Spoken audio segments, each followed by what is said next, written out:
Okay, yeah. Now this was back in the 90s.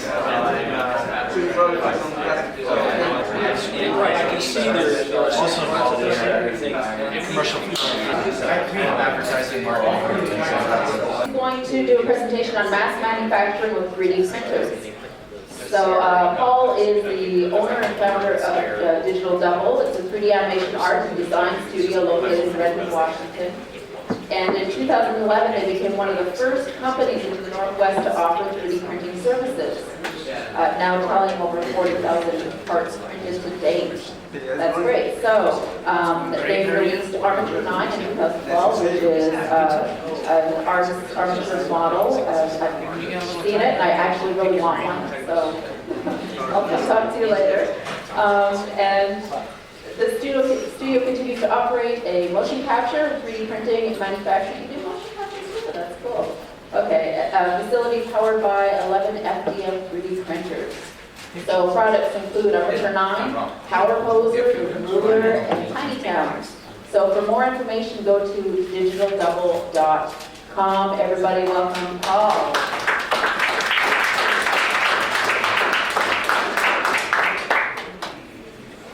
I want to apologize ahead of time if I go a little fast, because there's only 20 minutes and there's a lot of stuff to cover.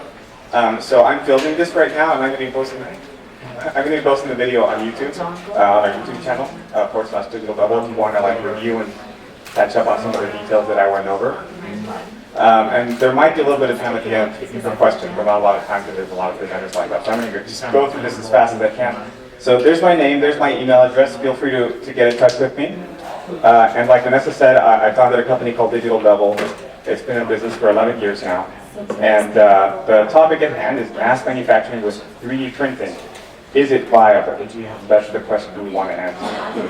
And the answer is no, not really.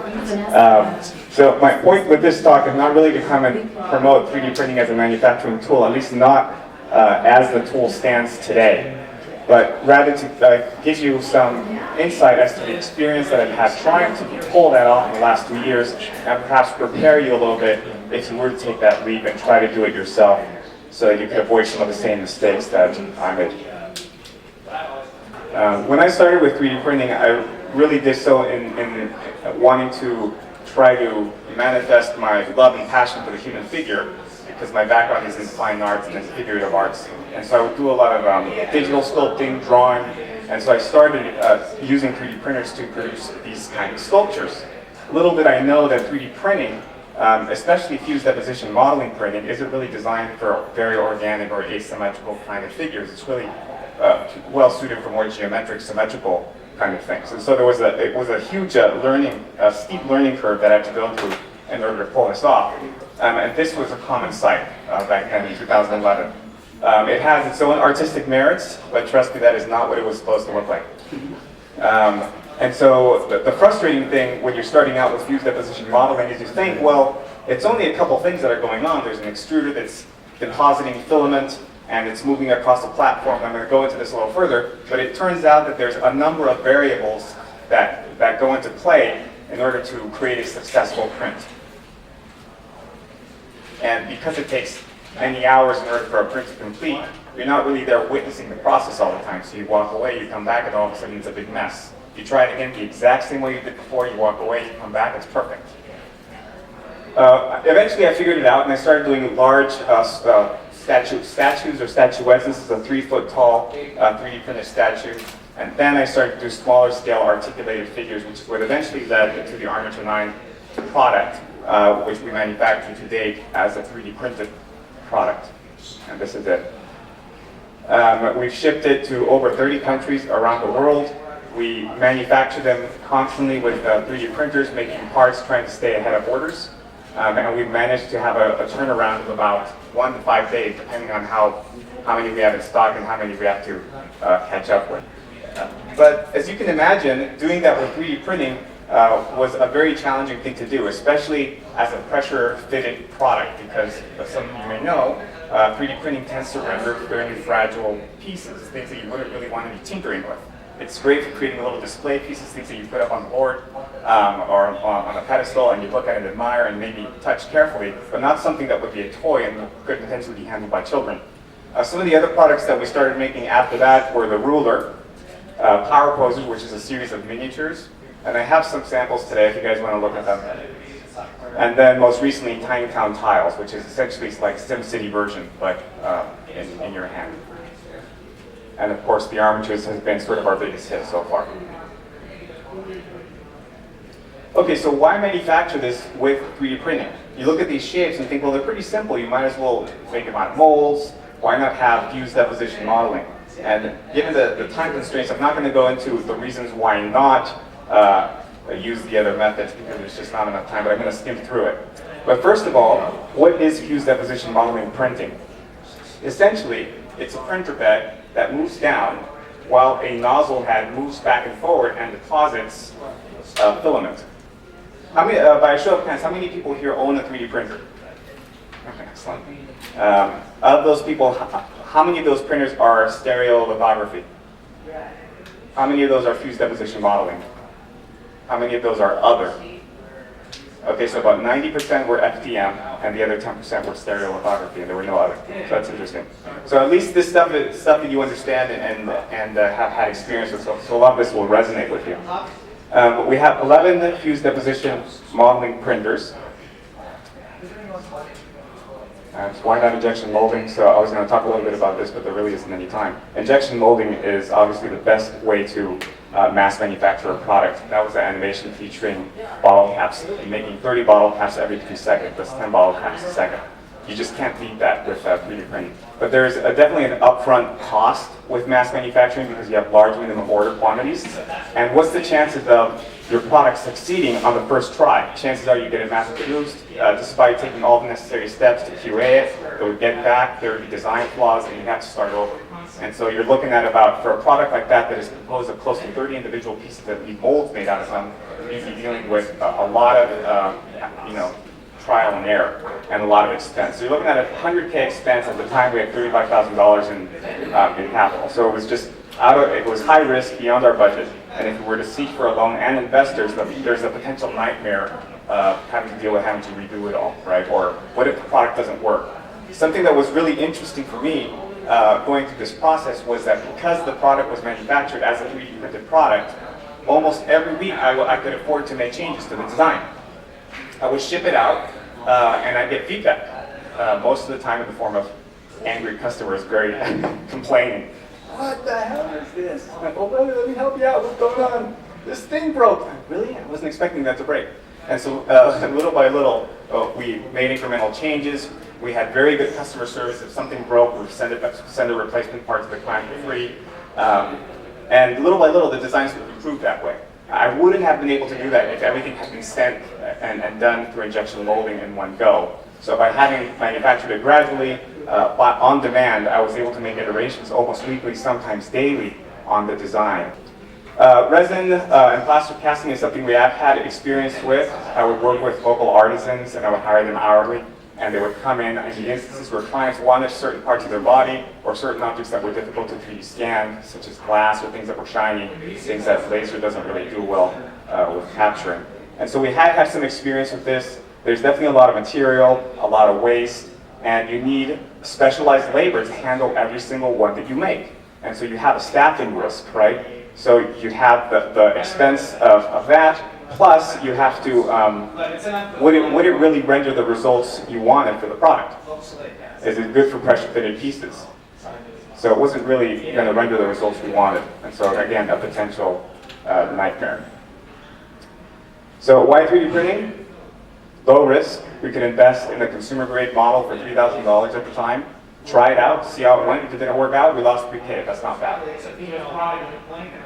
The pieces would be made out of ABS plastic, which is the same as Legos, and therefore they would be very strong. They would have great tensile strength, which makes them perfect for pressure-fitted products, and so things would work, right? Not really. It was a nightmare, like I said. It was really difficult.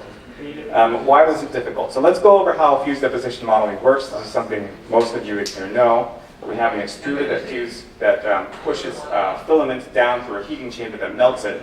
The extruder at the top is usually composed of two elements, a gear and something that's putting pressure on filament while it pushes it down. And then below, it heats it up at the right temperature, melts it, and deposits it on the platform. Pretty simple stuff, right? You think, okay, well, I just got a couple things to tweak. Not really. But quick plate. So here's an animation showing what that looks like in real life. Here's a nozzle depositing filament, and it's making one of our higher clips. So I'm going to skip ahead here. It's finishing up the platform. It's going to cap off the top, and it's going to start to deposit the layers for the feet as it builds up the legs of the character. Skip further yet, and you can see how nicely the nozzle, despite how grimy it is here, is depositing very clean layers. This is not where we started off. This is where we've ended off. After learning how to use the slicing engines, how to use the 3D printers, etc. Skip further still. There's completing the figure. Some very complex overhang, which you usually want to avoid with 3D printed objects. Anything organic like this is usually tough to do. Okay, so you think, why was it a nightmare? Why was it so difficult? That looked so easy. And how did we go from that to this, right? Okay, so I'm going to go over some of the main problems that you're going to face with 3D printing. Variables, variability, adhesion, extrusion, and filament. The variables come into play when you start slicing your model. If you're familiar with Replicator G, this is the kind of interface you're going to be dealing with, and you have over 150 variables, numbers that you can tweak to control those 3 different things that I went over: extrusion, deposition, and the platform movement. And so it's kind of insane to think that those 3 things could be broken up in this many ways, but you'll see why in a minute. The variability. I mentioned we have 11 FDM 3D printers, but what I didn't mention is that we have 5 different brands of 3D printers, some of which don't exist anymore. Within those different brands, we have different models within the brand, which was a big mistake to not do that. Pick a brand that you like and stick with it. However, even if we were to stick with the same brand, we would have minimized it to an extent, but there's still variability. Even with one printer, when it prints a piece once, next week it may not necessarily print it the same way, even if it's the exact same file, which is terrible if you're trying to create a repeatable product, like an armature or pieces that you could assemble together. The problems that you're going to face with adhesion are the print itself coming off the platform. And this has to do with temperature changes in the environment. 3D Systems, which is credited for having created this whole industry, has a patent on enclosed 3D printers. And so you can't enclose your 3D printing space. So this is where all the open source 3D printers are open, literally open. And that is terrible for fused deposition modeling because you need a controlled environment in terms of temperature. You need the temperature to be warm in there. Because as the plastic starts to cool, the higher you go, the plastic starts to contract, right? Heat expands, cold contracts, and it pulls up the print off the platform. That's no good. Plus the platform is heated and you want it to stay warm so that it keeps some adhesion on the filament that was deposited on the very first layer. The way around that is to create your own enclosure. Get an open source printer and enclose it, or put a heater in front of it. And now sometimes you're going to have separation between the layers. This is for the same reason. You may have really good adhesion. You may spray some sort of adhesive so that it's just glued on so tight you can't even remove it with tools once you're done. But the print is still going to separate from itself. Same issue. Then if you start doing dual extrusion, you have instances where the other extruder is going to knock off the print. Extrusion issues. Your first problem is going to be it's just not going to extrude. That's what happened with my first printer. It just nothing would come out. And there's a number of reasons why that happens. I'm going to go over the extrusion system in a minute.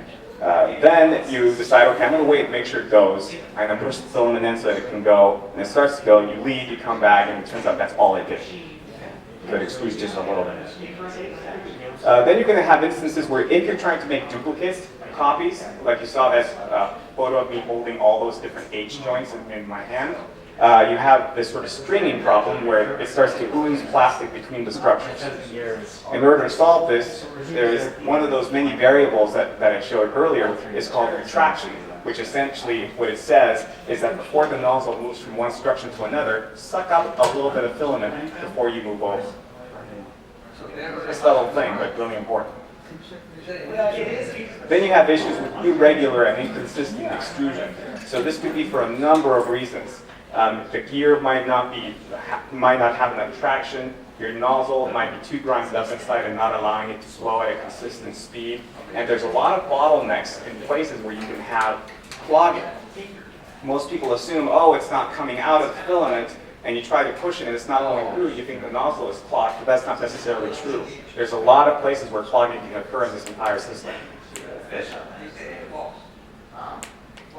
And sometimes you'll just have so little feeding coming out, and you end up with this garbly mess.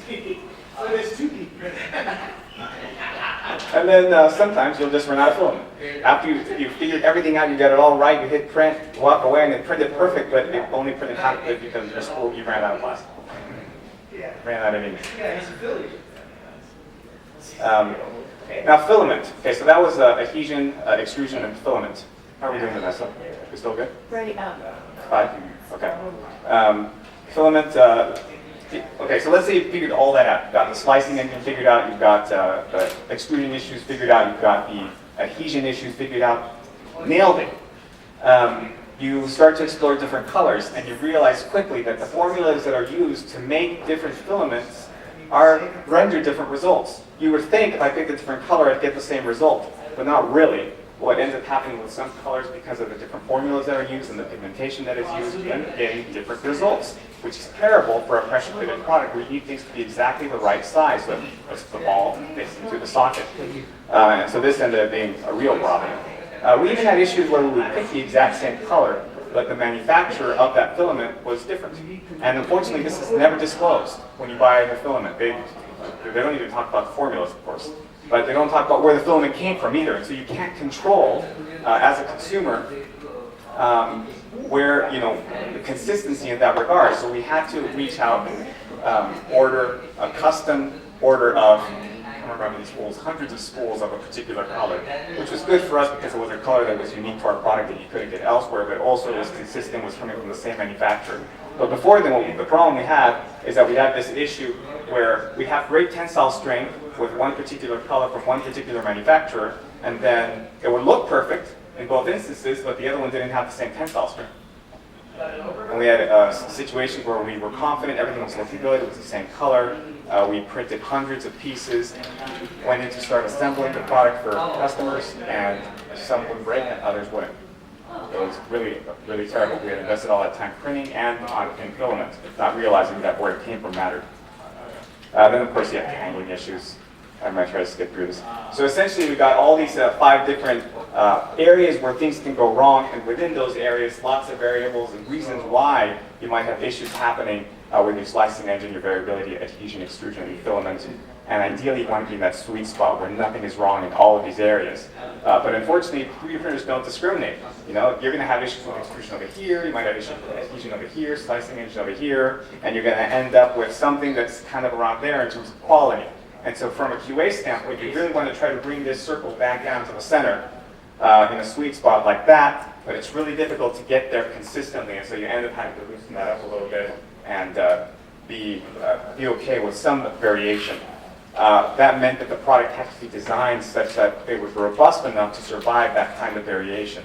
The sockets and the design of the pieces had to be such that variation wouldn't impact the end result of the product.